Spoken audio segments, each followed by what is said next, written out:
Welcome to the first of 3 special Airline Business podcasts recorded live at this year's Paris Air Show.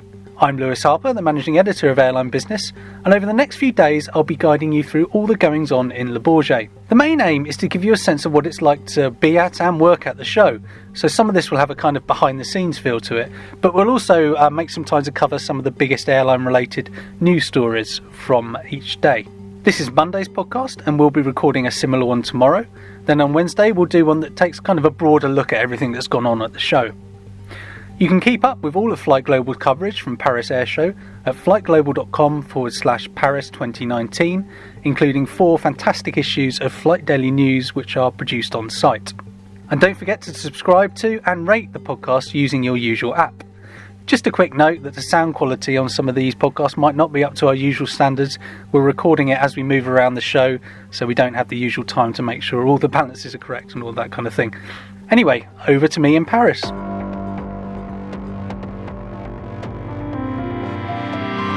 So it's just coming up to 9 a.m. I'm here with Graham Dunn, executive editor of Airline Business, and we're just looking ahead, I think, to a busy day, aren't we, Graham? It looks like it might be quite busy. It's always a bit mysterious at Paris. You're kind of waiting to see what's going to be firmed up, what's going to come and where the press conferences are. As far as the big story at the moment looks, where there are 2, there's Boeing, who are going to give their kind of overview state of the nation. They'll probably get asked about the MAX situation, amongst other things, and maybe NMA, which is this mid-range. I won't even pretend to. There are experts who can talk about that in better range, but that will be a response to Airbus, and it has a big press conference around. We're expecting the A321XLR to be launched at mid-morning, so that, as you say, that's the competitive pressure on Boeing at a difficult time for them. And then the interesting bit from our side is who's going to be there, which airline's going to be there, shouldn't there? Yeah, and we already know. You would expect, wouldn't you, possibly some US carriers with the XLR.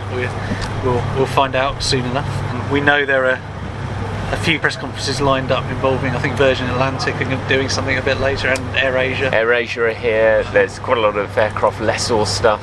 But then whether these actually happen or happen at the time you want, or the time they said, remains to be seen. So. Yeah, and we'd expect some surprises, I think, along the way, hopefully.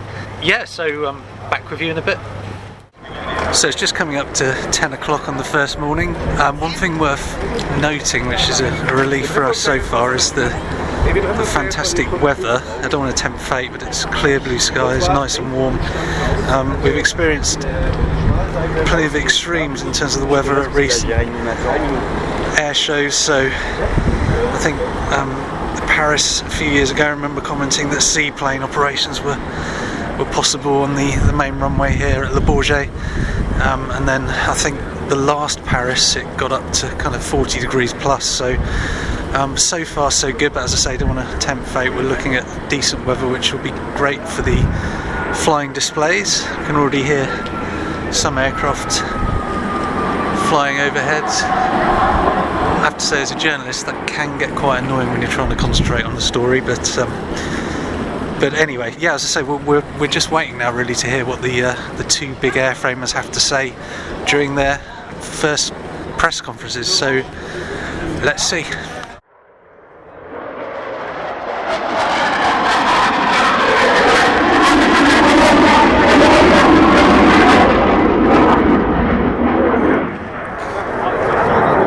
We're just here for the commercial aviation, so you can probably imagine how annoying that gets when you're trying to concentrate.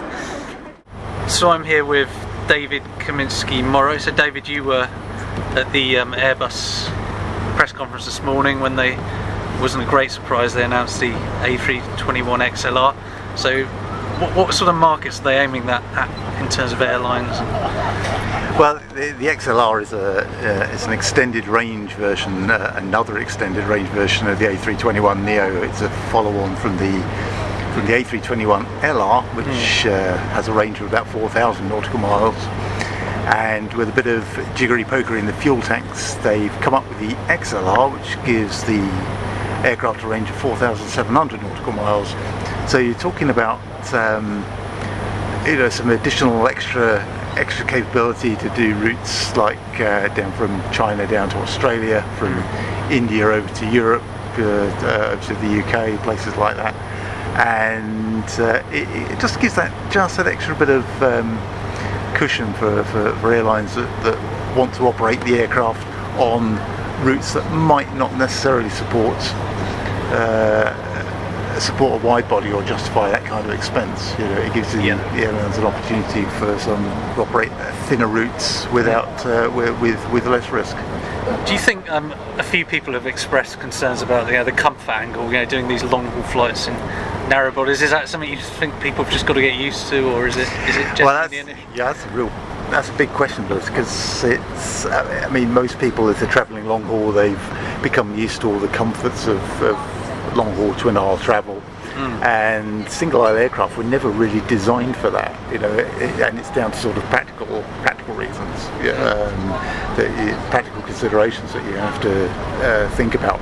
Things like catering. You've got less space for things like catering to feed your passengers.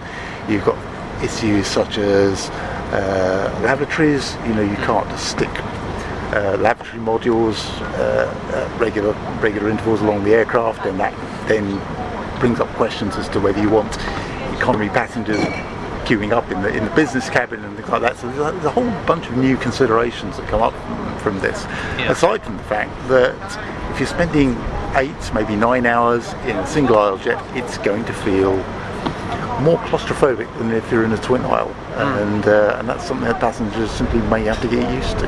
Right. And we've seen a lesser place an order, is that right? Are we expecting more orders this week?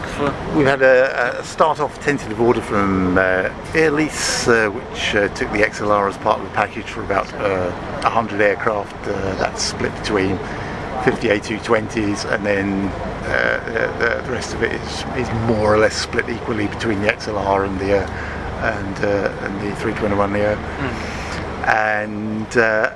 But there's also a firm order that's come in from Middle East Airlines, which increased its A321neo order earlier this year quietly to 15 aircraft, and we've just found out that 4 of those aircraft are going to be the XLR version, so that effectively makes Middle East Airlines a launch customer. Great, okay.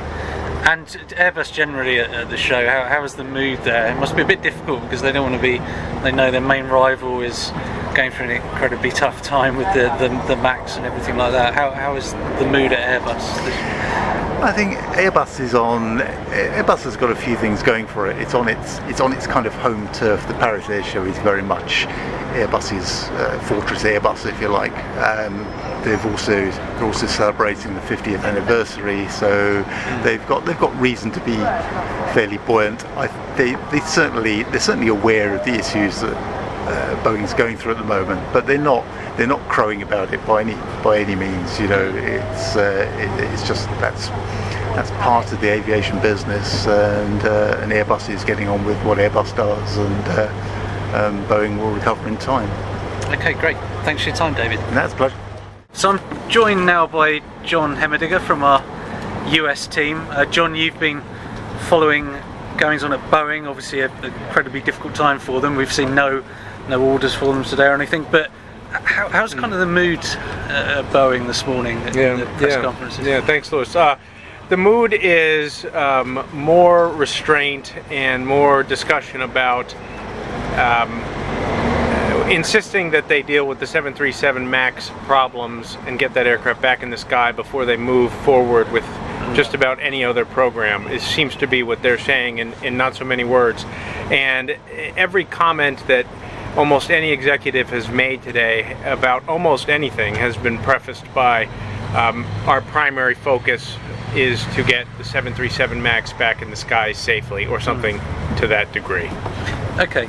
Do you get a sense, because I know a lot of people talked about whether people who are paying to fly on these aircraft are going to be worried about flying the MAX in the future. Is that, did Boeing say anything about that? Or Boeing has only said that they expect to have some kind of campaign or some kind of effort to make sure that the community, the passengers, airlines, regulators, make sure that everyone has trust in the aircraft. They haven't said how they're going to do that, and they have been asked directly whether or not they will consider or they will rebrand the aircraft, and they have not.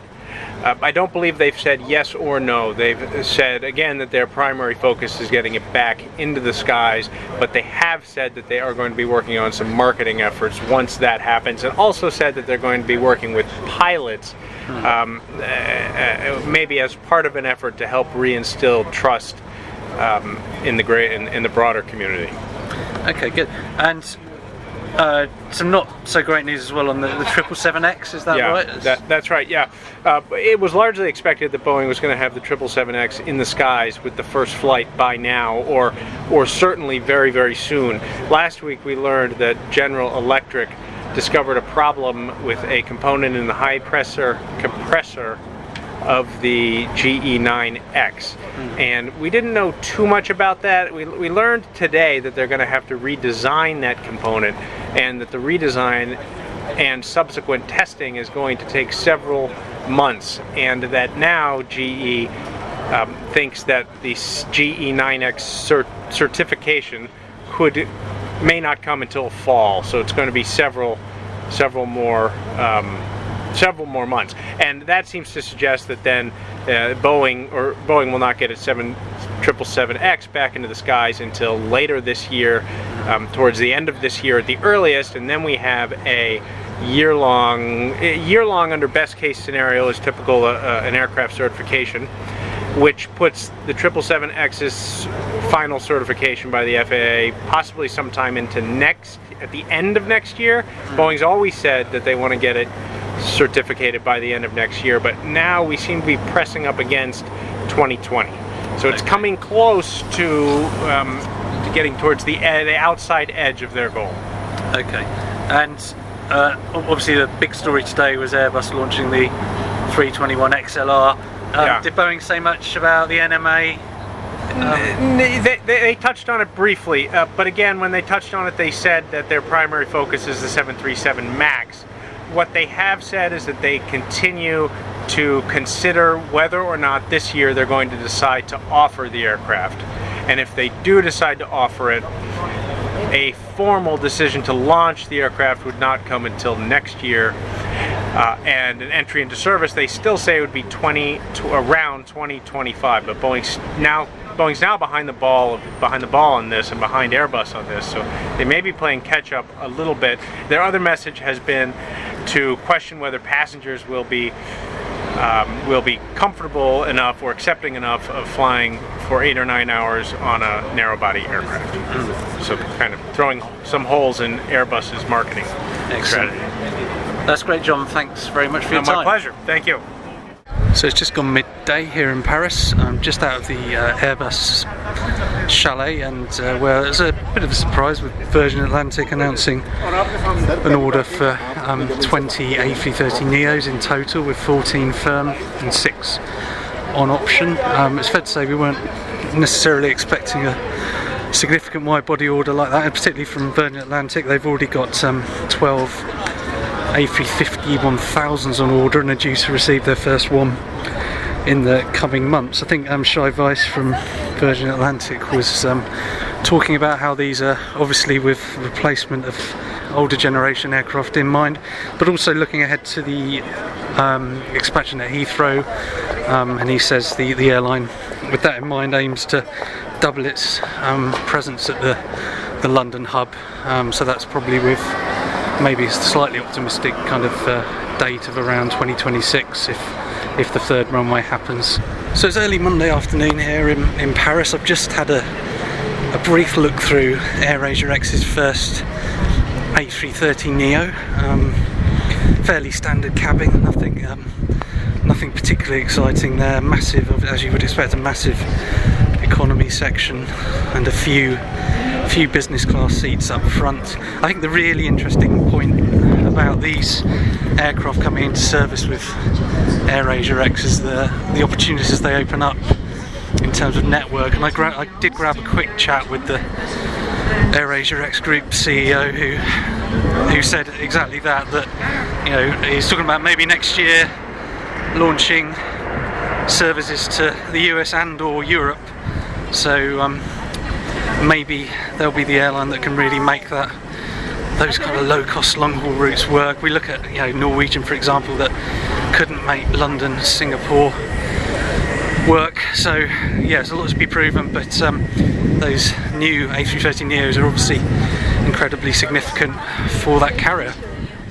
So we're getting towards the end of the afternoon here in Le Bourget. I'm joined by Graham. Now Graham, you look after our world famous order tracker that runs on flyglobal.com during these big air shows. How's it looking? Yeah, it's always interesting. This one actually today appears to have been quite simple, and one of the reasons for that is there hasn't been a huge amount of activity. This basically records, it's a tracker that records all announcements that are made during the show, and some of those are re-announcements of earlier stuff, and some of them are announcements of stuff that hasn't happened for however long. But even taking that aside, this is the quietest first day we've had at one of the big air shows, with it be Paris or Farnborough, in the 6-7 years or so we've done that. And that maybe isn't a surprise on the eve of the show. Obviously, with everything that's going on with Boeing, and its commercial chief said this is not going to be a typical show for us. And Boeing, there've been no orders from them as of sort of 4 o'clock or whatever the time is now. So it looks one of the reasons it is pretty quiet. Yeah, and on the Airbus side, they're obviously keen not to be seen to be kind of taking advantage of Boeing's misfortunes, but they obviously launched the new type, the A321 XLR this morning, and a couple of orders around that. Yeah, there were a couple around that. So the big one is biggest equipment was Air Lease, and Air Lease obviously an absolutely huge lessor, in particular with its chief Stephen Udvar-Hazy. We've seen something of a guru of planes. So to get their endorsement is a big thing, and then there was a small. It was a swap rather than an order, but it's still a new customer for the type from Middle East Airlines. Perhaps the interesting thing, or even more interesting thing for Airbus with Air Lease today was a big order, 50 aircraft for the A220, which is the old C-Series project that they had, which they bought off Bombardier about a year or so ago. It's been pretty quiet on that front, hasn't it? Yeah, absolutely. And this is the first, their first major, certainly once it gets firmed up, piece of business since they announced JetBlue and the David Neeleman-based startup last year, which was for another 100 or so aircraft. So that's a pretty significant deal. Yeah, that's great. And we saw, we mentioned this morning actually in the kind of first segment of this that we knew Virgin Atlantic were going to be doing something. But I wasn't expecting a significant wide-body order today. That was absolutely a surprise. Yeah. And those 8 aircraft, so it's 20 aircraft in total, but 8 A330neos were almost the only firm actually signed, ordered in the order books bit of business today. Yeah. The other business came from Embraer. Later in the day, and United Airlines ordered a follow-on order for about 20 Embraer 175s. So, and that rounded off the business. So for today, I think the total as it stands is about 134 commitments, of which 28 are firm. Thanks, Graham. So you can keep up with the order tracker at flightglobal.com/Paris. We hope you've enjoyed today's kind of run around the show with me and various other people from the Fly Global team, and join us again tomorrow for more of the same. Thank you.